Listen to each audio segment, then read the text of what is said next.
Hello students, generally आज का topic हमारा isotopes and isobars most important topic है।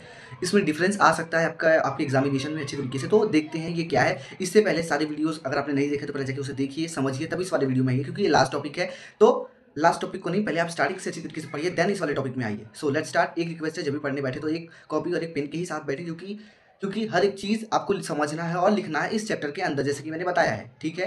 और एक रिक्वेस्ट है, शेयर करना, लाइक करना है, सब्सक्राइब जरूर करना, ठीक है। So let's start. आइसोटॉप्स, पहले आइसोटॉप्स का मतलब पहले जानने से पहले हम एक बार समझ लेते हैं ये सारी चीज़ें क्या है। ये सारी चीज़ें मैंने एटॉमिक नंबर, एटॉमिक मास में अच्छे से देखो डेफिनेशन दिया था, बट ये नहीं बताया था, तो देख लेते हैं एक बार ये क्या है। तो देखो, एक्स का मतलब होता है स्वयंवर ऑफ एटम, स्वयंवर ऑफ एलिमेंट। ए मतलब होता है एटॉमिक मास एंड जेड मतलब होता है एटॉमिक नंबर। आशा करता हूँ आपको हर एक चीज़ समझ में आया हो। देखो, एटॉमिक एटॉमिक मास को ही मास नंबर कहते हैं, हमेशा याद रखना, एटॉमिक मास को ही मास नंबर कहते हैं। तो ए मतलब एटॉमिक मास, एटॉमिक नंबर, और एक्स मतलब स्वयंवर ऑफ एन एलिमेंट। कोई भी स्वयंबर हो सकता है, कार्बन, देखते हैं अच्छी तरीके से हम, कोई दिक्कत नहीं है। आइसोटॉप्स का मतलब क्या होता है, देख लेते हैं एक बार। Isotopes are atoms of the same element that have the same atomic number Z but different mass number or atomic mass A. तो एक बार अच्छी तरीके से एग्जांपल से हम समझ जाते हैं क्या होता है ये। देखो, इसका मतलब आइसोटॉप्स का मतलब यही होता है कि जिनका सेम क्या हो, सेम एटॉमिक नंबर हो बट डिफरेंट एटॉमिक मास हो। अब एटॉमिक मास मतलब क्या होता है, एक बार वापस एक बार समझा देता हूँ अगर आपने नहीं देखा हो तो। एटॉमिक मास का नंबर ये मतलब होता है एटॉमिक मास, तो एटॉमिक मास का मतलब होता है प्रोटॉन्स प्लस न्यूट्रॉन्स। और एटॉमिक नंबर मतलब होता है जेड, एटॉमिक नंबर खाली प्रोटॉन, नंबर ऑफ प्रोटॉन्स कितने हैं बस। अगर आपने अच्छे से नहीं देखा तो पहले जाके उस वाले वीडियो को देखिए, तब इस वाले वीडियो में आइए आप, ठीक है। तो मैंने बता दिया शॉर्ट में।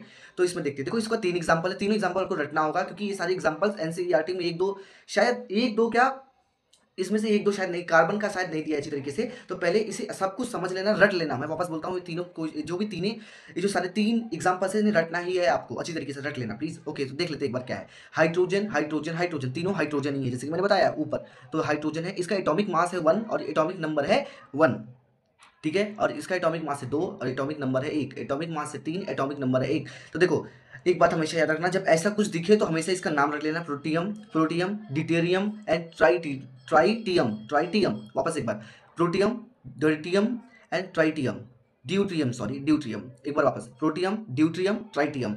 याद रखना इसे, खाली इसको रट्टा मारना है बस, और कुछ नहीं करना है, ठीक है। अब कार्बन का देखो, 2 एलिमेंट्स हैं, अच्छी तरीके से देख सकते हैं आप कार्बन। इसमें एक में 12 है, एक में 14 है, जैसे कि मैंने बताया एटॉमिक नंबर जो होगा दोनों का सेम होगा, एटॉमिक मास जो होगा डिफरेंट होगा। तो इसके देख सकते हैं, एटॉमिक मास जो है क्लोरीन का सेम है, एटॉमिक मास जो है डिफरेंट है, एटॉमिक नंबर जो है वो सेम है, ठीक है। थोड़ा सा देख लेते हैं अच्छी तरीके से हम। Chemically it is the same but physically different, हाँ सही है। Number of electron is the same, can not be separated by a chemical reaction, chemical reaction. देखिए, आपके एग्जांपल में आपके एनसीईआरटी में रिएक्शन नहीं दिया, खाली केमिकल दिया है, तो प्लीज केमिकल नहीं लिखना, रिएक्शन खाली समझने के लिए। केमिकल रिएक्शन का मतलब होता है 2 चीजों से बन के एक नया चीज बनना, या फिर कोई नई चीज को तोड़ के कुछ नया बनाना, तो उसको केमिकल रिएक्शन कहते हैं। ये क्लास 10th में ही अच्छी तरीके से पूरा का पूरा चैप्टर बना है। तो देखो, रिएक्शन नहीं है, खाली केमिकल है, तो केमिकल याद रखना, ठीक है। रिएक्शन जो पेंसिल से लिखा है, खाली आपको समझने के लिए, एग्जाम में मत लिखना, मार्क्स कोई काट सकता है, ठीक, काटेगा तो नहीं, लेकिन अब कुछ भी कह सकते नहीं है हम, ठीक है। आइसोबार्स का मतलब एक बार देख लेते हैं। देखो, अभी मैंने सारे से अच्छे से समझाया आइसोटॉप्स, आइसोबार क्या होता है, इसके बाद एप्लीकेशन भी है, एप्लीकेशन भी पढ़ना है अच्छी तरीके से। पहले आइसोबार्स देखते हैं होता क्या है। आइसोबार्स का मतलब ये होता है, isobars are atoms of the same element that have a the same atomic mass और mass number but different atomic number. अब इसमें उल्टा हो गया, देख सकते हैं, इसमें अच्छे से उल्टा हो गया। एटॉमिक, उसमें क्या था, एटॉमिक मास डिफरेंट था, एटॉमिक नंबर सेम था। इसमें क्या है, एटॉमिक नंबर जो है हमारा डिफरेंट हो गया, एटॉमिक मास जो हो गया सेम हो गया, ठीक है। तो जैसा कि हम एग्जांपल के रूप में देख सकते हैं, एटॉमिक नंबर सबका डिफरेंट है, एटॉमिक मास सबका सेम है, जैसा कि देख सकते हैं आप, atomic mass 40 40 40, atomic number different हो गया 90 20 एंड 80, ठीक है। तो एक बार इसका भी देख लेते हैं अच्छी तरीके से।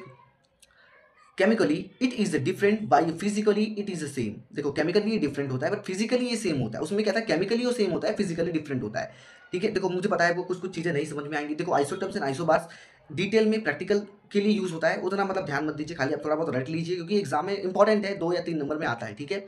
Number of electrons is different, number of electron simple सी बात है, डिफरेंट है। क्यों डिफरेंट है, जैसे कि मैं बताया, एटॉमिक मास जो हो गया, एटॉमिक नंबर जो हो गया वो डिफरेंट है। एटॉमिक नंबर मतलब प्रोटॉन्स, तो प्रोटॉन्स और इलेक्ट्रॉन्स दोनों सेम होते हैं, तो डिफरेंट है, तो इलेक्ट्रॉन्स भी डिफरेंट होंगे। Can be separated by a chemical reaction. इस आपकी एनसीईआरटी में रिएक्शन नहीं दिया, जैसे कि मैंने बताया, लेकिन समझने के लिए रिएक्शन आप कर लीजिए।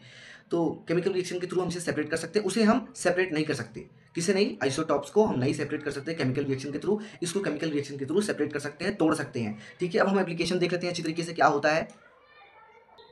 आपके एनसीईआरटी में एप्लीकेशन ऑफ खाली आइसोटॉप्स दिया, आइसोबार का नहीं दिया, लेकिन मैंने आइसोबार का ऐड किया है अपने से। 2 3 ही ऐड किया है अच्छे से, ठीक है। तो दोनों को पढ़ना है क्योंकि आधा अधूरा ज्ञान नहीं रखना है, पूरा ज्ञान रखना है अच्छी तरीके से।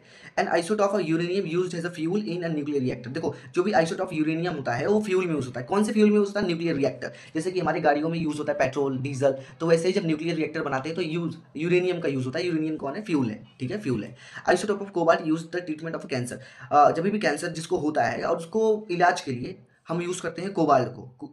आइसोटॉप ऑफ कोबाल्ट को यूज होता है किसमें? ट्रीटमेंट ऑफ अ कैंसर में। And isotope iodine is used in the treatment of a gutter. Gutter का एक बीमारी होती है और इस बीमारी के ट्रीटमेंट में यूज होता है आयोडीन, आइसोटॉप ऑफ आयोडीन, ठीक है। अब एप्लीकेशन ऑफ हम आइसोबार्स देख लेते हैं अच्छी तरीके से। देखो एनसीईआरटी में गिवन नहीं है लेकिन मैं आपको पढ़ा रहा हूँ क्योंकि नॉलेज लेना जरूरी है हर एक चीज का, step by step. Isobars are used in nuclear science to study radio active decay and nuclear stability. तो देखो आइसोबार जनरली न्यूक्लियर साइंस में यूज होता है, इतना याद रखना। बाकी ये दोनों रख लेना। रेडियो एक्टिव डीके मतलब होता है, देखो ये आगे चल के आप पढ़ोगे रेडियो एक्टिव डीके किसे कहते हैं, न्यूक्लियर स्टेबिलिटी क्या होता है, इस दोनों शब्द रख लीजिए आप, ठीक है। आगे चल के अच्छी तरीके से हम पढ़ेंगे रेडियो एक्टिव डीके किसे कहते हैं, आपके में ही है शायद, लास्ट वाले चैप्टर्स में है।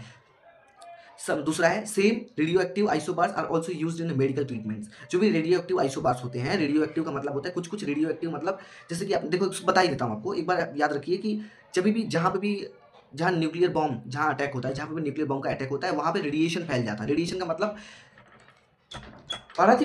तो isobars are used in nuclear science and study, sorry, some radio active isobars also used in medical treatments. तो कहने का मतलब यही था कि जो भी रेडियो एक्टिव होते हैं, जो भी रेडिएशन फैलती है, तो रेडिएशन रेडियो एक्टिव एलिमेंट्स को कहते हैं। तो कौन सा रेडिएशन फैलाता है? जैसे यूरेनियम हुआ, बता देता हूँ नॉलेज के लिए। यूरेनियम हुआ तो यूरेनियम जो होता है रेडियो एक्टिव होता है। रेडियो एक्टिव का मतलब क्या होता है? ये रेडिएशन फैलाता है, बस इतना याद रखिए, रेडिएशन फैलाता है। तो जो भी रेडियो एक्टिव आइसोबार्स हैं तो ये यूज होते हैं ट्रीटमेंट में, किसमें? मेडिकल ट्रीटमेंट्स में। किसमें? मेडिकल ट्रीटमेंट्स में इनका यूज होता है अच्छी तरीके से। सो ठीक है।